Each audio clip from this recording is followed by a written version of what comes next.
and therefore we already have rights to the system. Trusts are created with the idea, or honored by the courts, enforced by the courts, with the idea of giving the person who creates the trust comfort in knowing that their wishes with regards to their assets responsibility bearing human who takes the trust, and knowing that person is going to rest more easily, is going to be satisfied, knowing intent is going to be well cared for after I'm gone, because we created a legal responsibility to do so. So I don't accept the notion, from my perspective, that we have rights for animals already. But the academic would then requires me to put a caveat that for those sort of depends on how we call rights. It's not a universally accepted definition. So to some extent, some kinds of benefits that could be called rights could exist that might be quite different from the kinds of rights that we responses. Okay.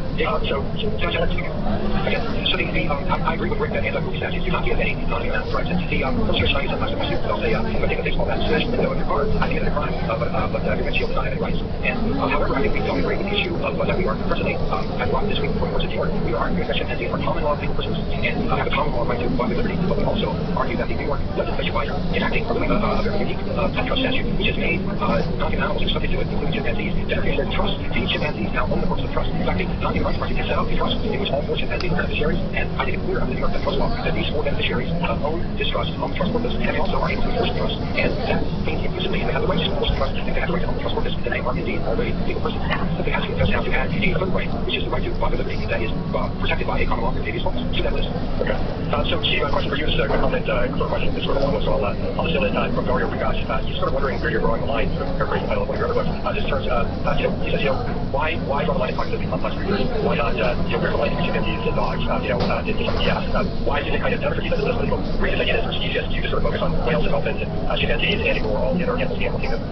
Our arguments are entirely speciesist. That's because we're taking a legal system that is entirely speciesist. And the wall that exists now is the one that we are taking aim at. And that wall is, on one side of that wall are all human beings, legal persons with rights, with the capacity for rights.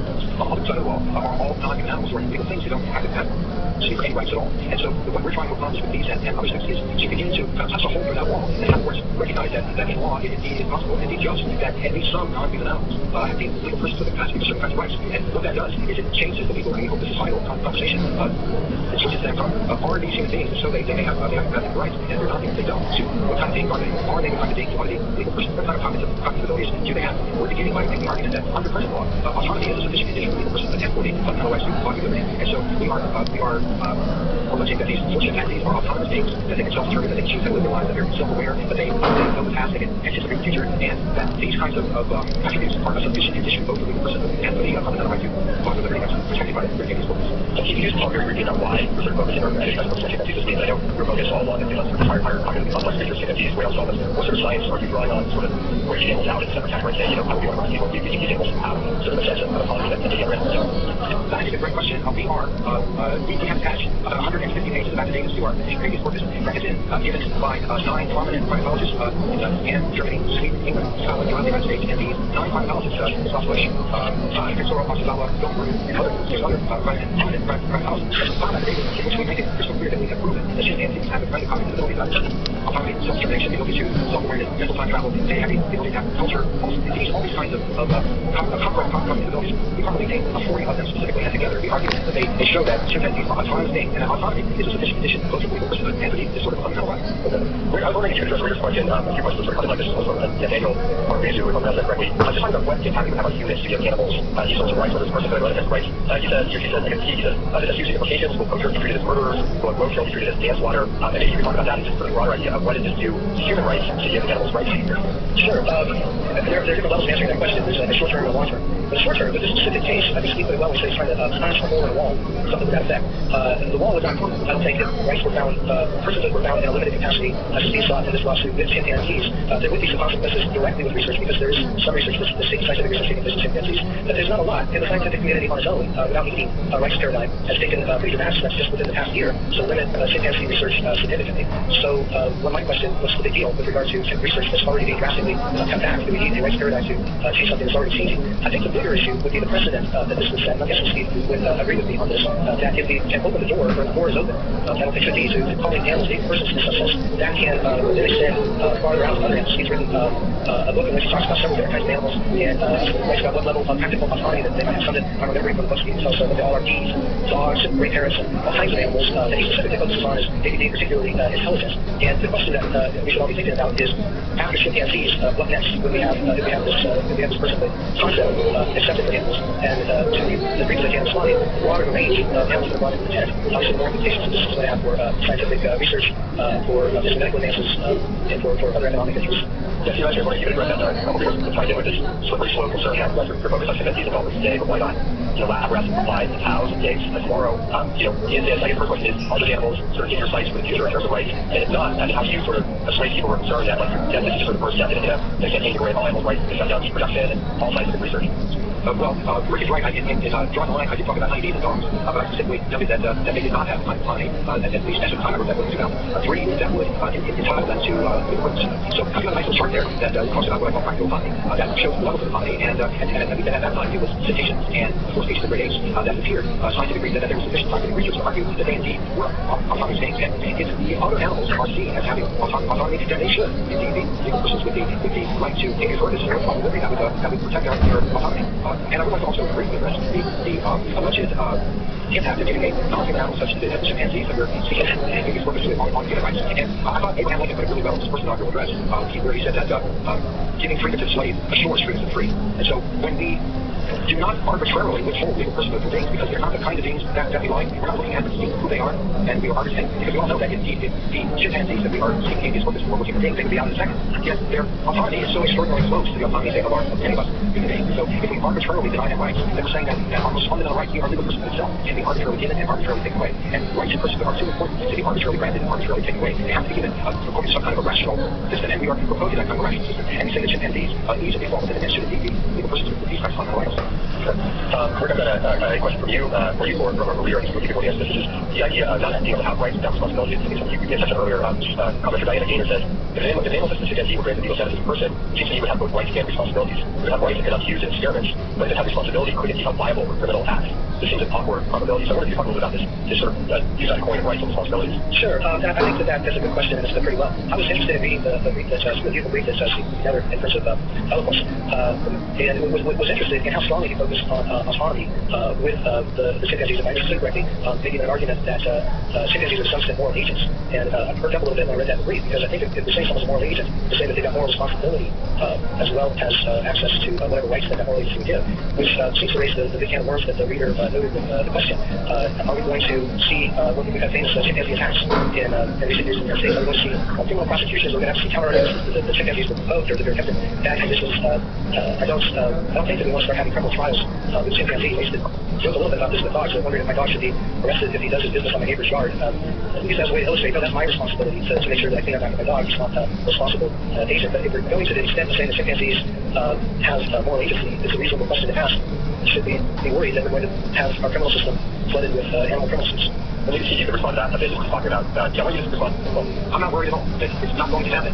In one of my books, I think, Draw the Line, I gave the example of a 6-year-old boy who brought a gun to school and shot his 6-year-old victim to death. And I noted that under our law, that boy could not be sued civilly and he could not be held liable criminally. But yet, we could beat him and we could not put him in a cage. So this is an example of a human child who has lots and lots of rights but doesn't have any responsibility. And we're saying that chimpanzees are like, say, a human 5-year-old. They can have rights. The rights to be left alone. They can't be abused by medical research. They can't be kept in cage. But they don't have responsibilities. Certainly not within a human context. I think what Rick has been talking about, and some of the experts were talking about moral agency, is that I think within chimpanzee society, I don't think it's a moral society. I think there are moral rules that chimpanzees may have the capacity to some degree to act morally within their society, but I don't think they would follow the rules of ours. And Steve, can you talk a little bit, you mentioned this idea that we're not looking for human rights for the animals, or the rights that's very specific to the animals. Chimpanzees would have same rights and all rights. Can you give us a sense of how these rights would be sort of fundamentally different between the different animal groups that we're talking about? Well, I think we're talking about human rights for humans, chimpanzees, chimpanzee rights for chimpanzees, worker rights for workers, but we're talking at least at this point about the same sort of rights because orcas and chimpanzees and humans are so physiologically similar and cognitively similar that we all have fundamental interest in bodily liberty and bodily integrity. So we're seeking what for humans would be fundamental our capacity or our interests in bodily liberty, bodily integrity. But when we talk about chimpanzees, we're not talking about human rights. We're talking about the fundamental chimpanzee interest in bodily liberty, bodily integrity. The same thing for orcas, for elephants. So it's really an elephant right, an orca right, it's a chimpanzee, not a human right. And as you move away, if we're kind of evolutionarily diverse sexual, at some point you might find that an ape is a certain kind of orca that an orca does vice versa. At that point, I think it's more clear, or when a human at that point, it's more clear that specifically talking about a fundamental worker right because it would make sense for fundamental human right. Saying the right to practice their religion, and it simply doesn't make any sense with respect to orca and chimpanzee. So where do you, I don't know if it was intended as a fun question, but I think it's kind of a fun question from Gary. Sort of for you, where do you draw the line? Because he says, if Neanderthals and previous races of Homo were still roaming the savannah, and through the laboratories, where would it cut off the legal recognition? So if there are other human-like creatures out there, would you advocate giving them rights or not? Well, hey, I'm a law professor. I live in hypothetical land, so this is just a very, very good question for me. And I would base it on moral responsibility. If the Neanderthal is capable of moral responsibility, then the Neanderthal is capable of rights. I'm a scientist, although I know as a layperson, the Neanderthals, like they probably did, have moral responsibility, and were capable of moral responsibility quite advanced in some ways. So no problem with Neanderthal rights. Okay, good to know. So we were fine like that. You'll keep that for a person that for Neanderthal movement. I'm delighted that Rick said that, because I think that means that neither of us seem to be asserting that legal rights or legal person is something that should be on to Homo sapiens. Yes, we're both. Correct me if I'm wrong, Rick. I don't want to read anything. Don't correct me on this. We both agree that rights are based on something other than what species you are. And so once we have agreed upon that, I'm talking about Homo neanderthalensis, which is a different species than Homo sapiens, and now we're talking about Homo florensis and the other Homos. When we're talking about them, we're then looking at their cognitive capacities to determine whether they should have legal person certain kinds of rights. So what Rick and I are agreeing on in this case is that species, Homo sapiens, is not the criterion, but cognitive ability is, and what we're disagreeing on is what kind of cognitive ability is sufficient for legal person fundamental rights. And correct me if I'm wrong, Rick. And that's probably about right. We can go further with species with higher cognition. We do. Something you wrote about once that I found interesting is machines. Can computers develop personhood over time? So in hypothetical land, sure, I think that rights go with responsibilities. And in the real world in which we live and know at this point, humans are the beings that have moral responsibility. Humans, very important I think in this analysis, is humans make the decisions regarding how animals are going to be treated. No matter how we dress it up, no matter what label we put on it, it's very important to keep the focus. This isn't just some blind focus on humans, but it's because they make the decisions in the real world that we live in. It's very important to keep the focus on human responsibility for animals' humane treatment. And if we have someone violating any human laws to protect animals, we need to prosecute that person. If our laws aren't good enough to provide real protection for animals or deserve protection for animals, we need to amend our laws. We just need to do it through the prism of responsible beings who are capable of their rights. And Rick, you just talk about past this sort of idea, you mentioned computers and machines, idea of artificial intelligence as computers become more and more advanced, quote unquote cognitively. You talk about that sort of presenting some problems for the animal rights. I'm going to talk a little bit about that. Well, it just seems to me analogous that we would want to say that animals have sufficient cognition to, or let me just use this term, but I always like to see my users in my classes all the time. The concept of practical autonomy. Great term. Then, if you're going to go by that basis, then you've got to look at computers also. And I'm relatively agnostic. I'm not much of an expert on computer intelligence. I've got a brother who is, but I'm not myself. But I don't think there's anyone arguing today that computers should be given rights. It's just sort of interesting science fiction stuff. So I wonder if that might happen in the future. And I'm curious to ask you, what would you think about this, Steve, if computers keep developing at the pace that they're developing? Do you think that they might ever deserve this? Well, I think that it is unlikely that computers are ever going to be conscious. But if they were, if a computer or a robot became truly autonomous, then indeed I think that they should have legal personhood and they should have fundamental rights that would protect their fundamental features in autonomy. I don't see that happening, but that doesn't mean I'm looking far enough down the road. But if it indeed occurred that chimpanzees became conscious and self-aware and autonomous, then yes, indeed they should be legal personhood. I have a related question for Steve, if I could, that I think important to the discussion. Steve, I'm interested in knowing whether you think that when we're looking at chimpanzees or other animals and trying to assess their autonomy, do we need to look at the individual chimpanzee, or should we look at chimpanzees as a species? Because it seems to me that we could have a wide range of abilities within chimpanzees. Because we have mentally limited human beings, we might have chimpanzees, or we have chimpanzees who have particularly strong mental limitations to the other chimpanzees. In the law systems you brought, have you given any thoughts to limiting the autonomy and capacity of specific chimpanzees to try to protect this? Well, I think, first of all, I have to next time the date is not near the other law professor. Sorry, Steve. Indeed, those are difficult questions. We don't have access for chimpanzees who are in captivity now that we're trying to spring in New York Great Davies with us. And right now, we're talking indeed about your average chimpanzee, and you don't have a reason for thinking that they are not your average chimpanzee. But indeed, it would be possible that a chimpanzee would be not autonomous, the way some human beings are not autonomous. And if you're using autonomy as the criterion, sole criterion for legal personhood, then they might not be eligible. At least we're at the matter of liberty, but you also consider our brief talking about as a matter of equality as well. It's possible that a non-autonomous chimpanzee might not be entitled to legal person as a matter of liberty, but what is a matter of equality? Okay, Steve, a couple people raise the point that this idea, I think the goal is if you do in any of these cases to have chimpanzees transferred to a chip sanctuary somewhere in the U.S., even if it's you, and everybody's probably going to stick down in terms of sort of fitting the definition of what you would consider an appropriate sanctuary. And a couple people ask the question, is it a sanctuary still have sanctuary the animals still being managed in some way, confined in some way, or you just sort of keep them from what's happening in the environment and bring them in another?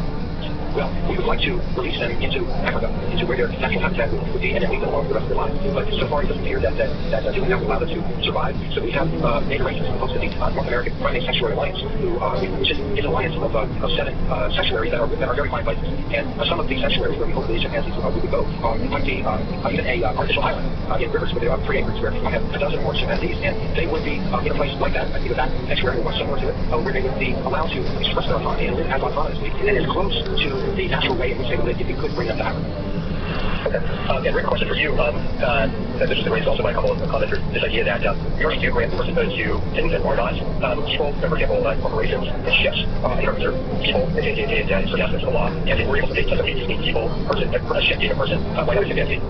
I guess that's a good question. It sounds like a hardball, but really is a bit of a softball. I wrote about this a few years ago in an article entitled Moving on Animal Rights and SMU Argue, and went into the history of corporate personhood and went into the four major theories of why we should have corporations at different times in our history. Of course, more enamored with than others. And together these four theories of corporate personhood form our present view of corporations. The point is, all four of these theories of why we create corporate personhood focus on corporations as a tool to achieve human interests. They're a legal fiction focused on humans. A corporation is nothing but a conglomeration of humans. And so, of course, it found it to be a convenient fiction, intensely focused on the responsibility of bearing humans to say we're going to allow rights for their proxy as a corporation. So the fact that we've seen rights limited to corporations is really a subset of rights being attributed to humans. Say corporate ships sometimes been often attributed to persons and lawsuits. Again, that's a convenient legal fiction proxy for human beings.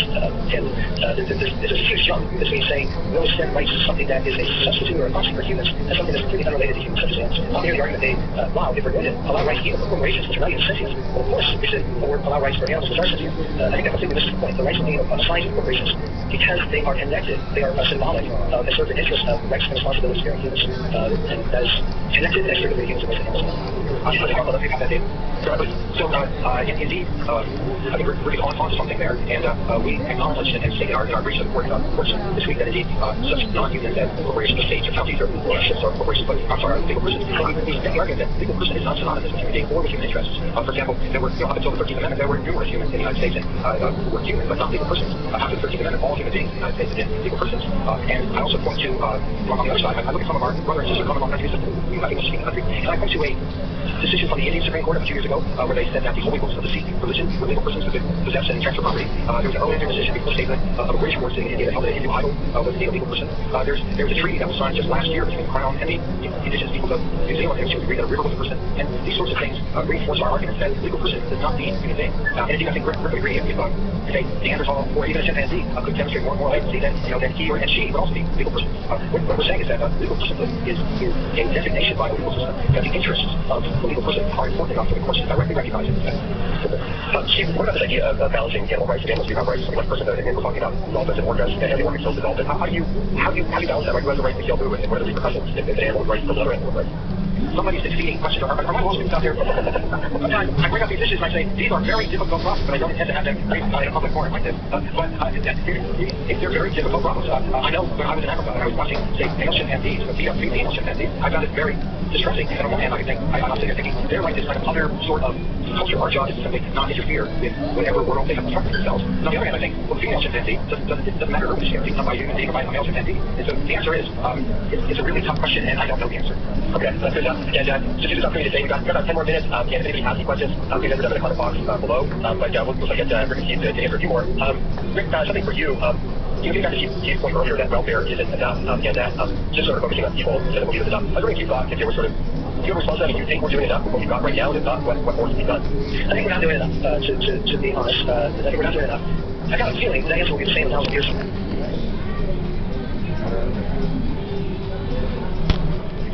Moral call to be responsible for vulnerable animals. I think what can be said is, although we're not really able to have three animals, in many ways we're a lot better than where we were when Steve started teaching animal. I mentioned felony statutes for animal cruelty as an illustration.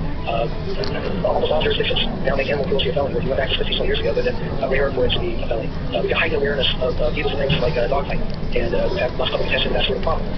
My sense as a citizen is that people on the whole are more sensitive to animal welfare now than they were when I was a child, which is a good thing. I think there are relatively easy explanations for that as we're changing societally, but I think that's a good thing. How seriously we've been looking in recent years, I'm thinking about this with some interest in how ships are handled in research. When we're going to make the decision to allow invasive research to be performed on a chimpanzee, there's a much different question today, or the answer much differently today than it would be 20 years ago. And I think that's because we're making progress under a paradigm of focusing on human responsibility, of doing a better job of that. I want to go against just the emphasis on human responsibility. The reason that I don't like a rights paradigm, the reason I don't like a rights paradigm, the big reason is I think we're going to get farther and do better matter both with humans, so whether it can be what is a mistake, and also with animals, if we look at where action really is going to take place, it's really going to take place with human beings. And we need to emphasize that humans aren't good at all with regard to moral responsibility. Let humans know that this is not some abstract concept where a newfangled integration of rights has come up that they may or may not respect. We'd rather have the emphasis on you as a human being have a responsibility to be aware, to be humane toward animals, and if you don't, then we need to enforce a law related to it, we're creating a law. So a little bit of a long answer, sorry, but I don't think we are where we need to be. I do think we're making progress, and I think that progress needs to be taken. Okay. And this is, I think we'll use this as sort of a final question, sort of a way to wrap up. Question came in from a reader called Gibson Robbery, and it says that maybe you need to rethink the legal terminology to label legal personhood and legal sentient being. And as you guys know, there's a law professor, David Faber, who's at Michigan State, who's proposed this category of living property, sort of a way to find a balance between personhood and property, and recognizing animals are a different class of beings than a toaster or a car, but not all the way to them full personhood. And would you respond to that? Is there a middle ground maybe between your position and your position and vice versa? Well, I'm not sure when you talk about full personhood, I'm not sure what that means. What we're saying is that legal personhood means that the legal person has the capacity for rights. It doesn't mean that she has any rights at all. So I recognize your legal person means that, unlike today, say our chimpanzees would have the capacity for rights. And then what that allows us to do is to begin to litigate the issue of should a chimpanzee have the right to private liberty, should a chimpanzee have the right to private land.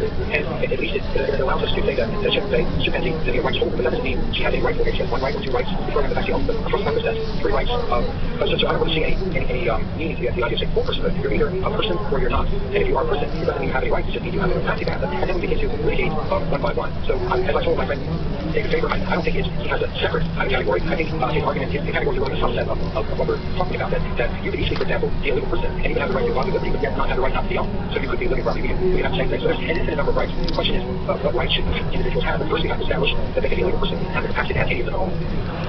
Rick, do you think there's any sort of middle ground here? Well, you won't be surprised to hear that I think that is a middle ground. If you answer Steve the same way. So this terminology is easy. It's the consequence of the terminology that we created in search. So property, the all word property attached to animals is problematic because it's just a nice one to say deer before that. Animals are deer property. The reality is we don't treat animals at all like deer property. They are already de facto a very special type of property. As Steve indicates, we can leave, most cases we can leave, we can trust for them, we can leave the money when we die. We better not feed our animals. I won't do it for the sake of the but I can feed the table, and that would be fine because it's deer property that we don't treat animals in that way. We also have special recognitions that they are beings capable of suffering and beings that we have special responsibility for as humans. If we get to some alleged middle ground that leads to, let's say, farm animals being able to bring force lawsuits, I would not be in favor of doing that. My point being, there's just quite a bit of further discussion that needs to be had with regard to what some news firm would bring with it. I'm not opposed in principle to vocabulary improvements, but I'm really focused on what would go with that vocabulary. Okay. And as you guys are both law professors, if you want to make your closing arguments before we sign off, if there's any last thing that you want to say, now you guys do so see why you go first. For centuries, all non-human animals have been legal things, which means they lack the capacity for rights. All legal history with respect to humans tells us that if you are a legal person, you have the ability to defend yourself against the exploitation of other people. So suddenly for a non-human animal, such as for chimpanzee, the only way that they can defend themselves, the only way that they can have the autonomy respected is that they are characterized as legal persons with the capacity to have rights, and the judge recognized that they are entitled to a habeas corpus, which will then allow them to be set free and placed in an environment in which they'll be able to exercise their fundamental interest in autonomy. Rick? I would say that I think that this lawsuit is from my perspective, inspired by noble goals, but as a repeated said, in my view, that this is one. I think that if we were to focus on the rights paradigm in a context where we're not dealing with humans or creations of humans, where we have an understanding that the vast majority of humans' rights, responsibilities, or children's responsibilities are going to develop over time, then we run more of a risk of lessening the concept of rights in general than we do of advancing the status of chimpanzees and enacting no other consequences. So I again focus on the fact that the ultimate decision makers, however we package it, are going to be human beings. And we need to, from my perspective, use an animal welfare approach that says humans are responsible morally for how they treat animals. We're going to case by case basis what that means, exactly what they over what that means. And I think that's the reality of where we're going to end up with regard to how we treat animals. And our law does best when it follows what happens actually in practice. Okay, well, Rick, Steve, thank you guys very much. I know you're busy. I appreciate you taking some time being so civil with each other. I know you're civil anyway, but that was a really great discussion. Great question for readers. Sorry to get all of them. But we want to thank you guys for your time. And just remind everybody, next week, next Thursday, back over time at 3 p.m. is our final science live here. That's going to be a live chat about a 1,000-year graveyard that's found in Europe and what James Druid tells us about the origins of a variety of human genes, including the black plague. So be sure to tune in for that. And thank you guys very much. And we'll talk soon. Thank you. Thank you, Rick. Thank you, Steve.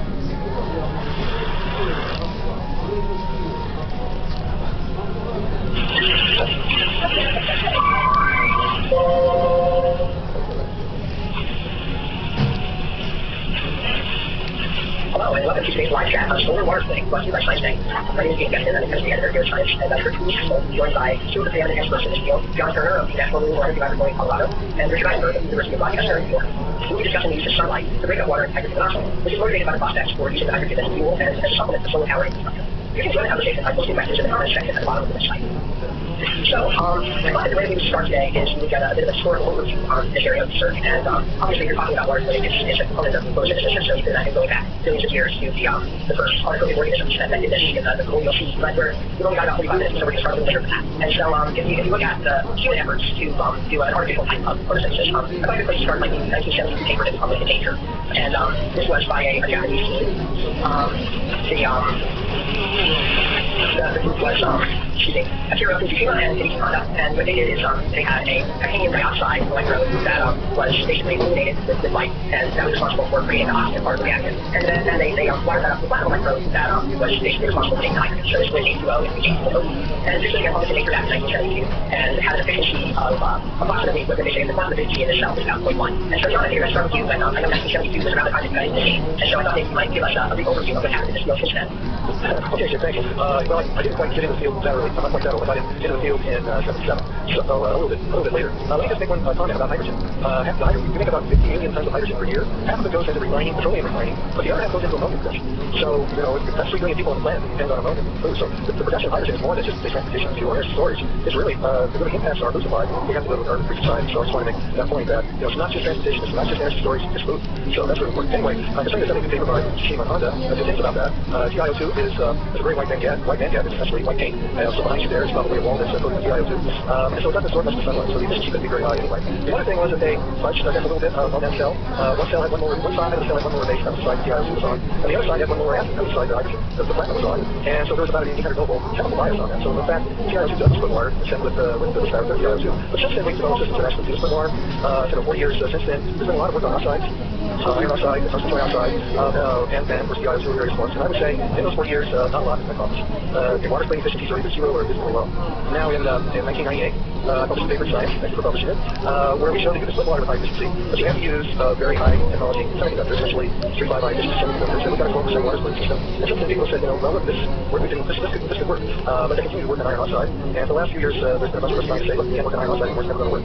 And indeed, interestingly enough, in the last meeting, the National Science Foundation put out a call in this area with proposals, and they specifically excluded iron oxide, the TiO2, and tungsten trioxide, and said, you've got to work with something that has the ability to absorb a lot of light and do a high efficiency conversion. At the end of the day, any kind of photo system has to cover land area. And so we need good efficiencies about the same as you would for photovoltaics, because, land in Nevada might be great, but to install stuff there is not. So it's very important to have high efficiencies, and that's where I think the field is going, towards new materials to do the water splitting reaction, and that have much higher efficiencies. Okay, so thanks. That was a really nice overview of where the field's growing in the semiconductor area. Now, there's a parallel effort that's been going on with small molecules that did photosynthesis. In plants, it's actually a Hagen's cluster that is responsible for essentially taking the oxygen in its reaction. And there's actually a very active area research trying to figure out how that Hagen's cluster works. And in the meantime, there have been a number of inorganic chemists who have been trying to make their own molecular models of the Hagen's cluster using various other methods to see if they can just happen with a small molecule. And so Rich, I'm going to go over you, talk a little about the evolution of that field. And I thought that as a starting point, you use a landmark paper in 1982 from Tom Myers research presented what's come to be known as the blue dimer, which was a ruthenium compound that was shown to be fairly effective for generating oxygen from water using either an electrochemical or a sacrificial reduction approach. Well, thanks, Jake. Before even the blue dimer, let me just get back a little bit as John did, and that is that the question of the energy storing reaction in a devised photosynthetic scheme, the reaction that is most desirable is water splitting, and not the natural photosynthetic reaction, which is conversion of CO2 and water into carbohydrates and oxygen. Both of those reactions, by the way, do produce oxygen, and they have similar amounts of energy that they're stored. Now, as a chemist, we tend to think about redox reactions, oxidation reduction reactions, to separate the oxidation reaction from the reduction reaction, or the reaction, if you will. So we put these together. And water splitting, the reduction reaction is the formation of hydrogen, and the oxidation reaction is the formation of O2. Before the blue dimer, though, in fact, people were interested in water splitting. The Fujishima and Honda paper was one. But there were efforts also made on a molecular level using ruthenium high purity, probably the most extensively studied chromophore in inorganic chemistry, metal complex chemistry. And this led to people such as John Relane and Henry Pagan and Michael Gressel in the beginning of the 1980s, late 70s, persistence taking hydrogen. And so they had one of these ruthenium light absorbers. They had some kind of electron transfer agent in there to take the electron that was excited by the ruthenium light absorber and transfer it to a catalyst, and then you would make hydrogen, and then there was some chemical electron source, something called a sacrificial donor. And so that work was ongoing. And at the same time, then Tom Meyer, who was the first along the way to examine electron transfer from metal complexes in surface.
Let me just ask you though, sort of generally, obviously there's a